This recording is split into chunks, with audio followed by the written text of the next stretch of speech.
So I don't know who needs to hear this today, but I know somebody does. If you look in the Bible, it shows that Jesus healed all kinds of people, but that doesn't necessarily mean everyone will be healed. If you look, Jesus healed people who were blind.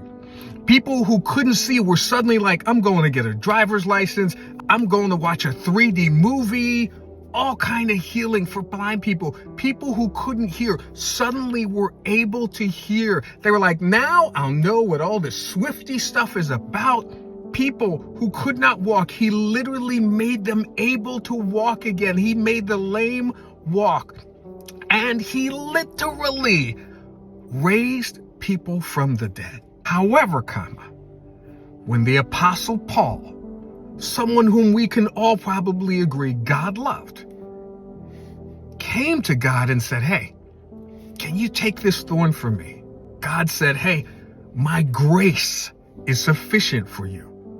Paul acknowledged that in his weakness, God's strength was made even more. And what he meant by that is it was a mad power flex for God not to heal him. Because it is one thing when God heals you from what you're going through.